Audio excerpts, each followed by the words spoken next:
land security to the people of Jammu and Kashmir. After abrogation of Article 370, 2019 کے بعد جموں کشمیر کی عوام میں کافی خدشہ ہے کہ ہم سے ہماری زمین چھینی جا رہی ہے. ڈیموگرافی انسان سے کئی سوال اٹھے اور اس کے بعد 2 سال پہلے ہم نے دیکھا کہ جموں کشمیر میں چناب میں, پیر پنجاب میں, کٹھوا میں, جموں میں, سنجوا میں, بٹھنڈی میں یا سری نگر میں, پلوامہ میں, شوپین میں, ہر ضلع میں ڈیمولیشن ڈرائیوز کرنے کی کوشش کی گئی اور جو لوگ اپنے مکانوں میں رہ رہے تھے انہیں یہ کہا گیا کہ آپ شاملات میں ہیں, اسٹیٹ لینڈ میں ہے, گاش چرائی میں ہے, آپ کے پاس کاغذ نہیں ہے. کئی لوگوں کے پاس کاغذ ہوتے بھی نہیں ہیں, یہاں تک کہ عمر صاحب کے اپنے رشتہ داروں کے گھر بلڈوزر آیا. تو اس وقت پی ڈی پی کی جماعت نکلی محبوبہ جی, پارلیمنٹ کے باہر انہوں نے پروٹیسٹ کیا, شری نگر میں پروٹیسٹ کیا. اس کے بعد وہ بلڈوزر راج رکا, لیکن اسی خدشے کو نظر میں رکھ کے ہم نے کوشش کی کہ گاش چرائی, شاملات, اسٹیٹ لینڈ میں نزول میں جو لوگ رہتے ہیں ان کی زمین, ان کے مکان کو ریگولرائز کیا جائے. ہم نہیں کہتے وہ قبضہ کریں گے, لیکن جو 20 سال سے کسی جگہ رہ رہے ہیں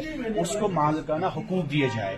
یہی مینیفیسٹو ساری پارٹیز کا الیکشن میں نیشنل کانفرنس کا بھی تھا اور ہمارا بھی تھا. ہم نے اس خدشے کو لے کر ایک بل لایا اور اسمبلی میں ٹیبل کیا اور ہمیں لگا کہ عمر صاحب اس بل کو مدد کریں گے, سپورٹ کریں گے, because this is for the greater cause of people of Jammu and Kashmir. It will address the insecurities and Faires of the people of Jammu and Kashmir in absence of a state. You will give land security, job security, and shelter security to the people of Jammu and Kashmir. Unfortunately, اس بل کو national conference کے کسی بھی M L A نے مدد نہیں کیا. عمر صاحب نے بھی یہ کہہ کے کہا لینڈ گرابرز کو بھی سپورٹ نہیں کریں گے. مجھے بتائیے, جو لوگ سری نگر میں 70% لوگ ہیں جن کے پاس کاغذ ہی نہیں ہے, بڑگام میں 70% لوگ ہیں جن کے مکان گاش چرائی میں شاملات میں, وہ لینڈ گرابر تھوڑی ہے.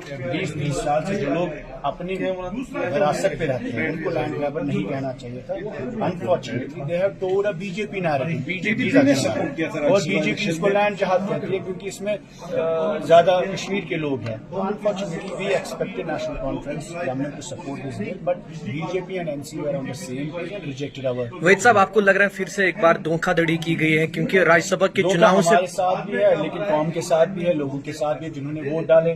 کشمیر کی عوام نے جب ووٹ ڈالا انہیں بتایا گیا آپ سے آپ کی زمین نہیں چھینی جائے گی, آپ کو اپنی زمین پہ مالکانہ حقوق ملیں گے. اور کل جب بلڈوزر چلیں گے تو کس پہ الزام آئے گا؟ مجھے بتائیے, جس زمین کی ہم بات کر رہے ہیں ہم یہ کہتے ہیں کہ آپ اپنے کسی شخص کو اپنے گھر میں رہنے کا حق دیجیے. اس وقت پی ایم اے وائی میں پرائم منسٹرز فلیگ شپ پروگرام ہے, اس میں لینڈ لینڈ لیس کو ملتی ہے اور ہاؤس ٹو ہوم لیس کو ملتی ہے. اگر آپ لینڈ لیس کو زمین دیں گے اور ہوم لیس کو ہاؤس دیں گے تو جو اپنے گھر میں آلریڈی رہ رہا ہے وہ انلیگل اور لینڈ گریبر کیسے ہو گیا؟ اس کو کیسے مکان آپ ڈیمولش کریں گے؟ اگر ان کا حق ہے تو ان کا بھی تو حق ہے جو 20 سال سے آلریڈی مکان میں رہ رہا ہے. وہی ہمارا مقصد ہے.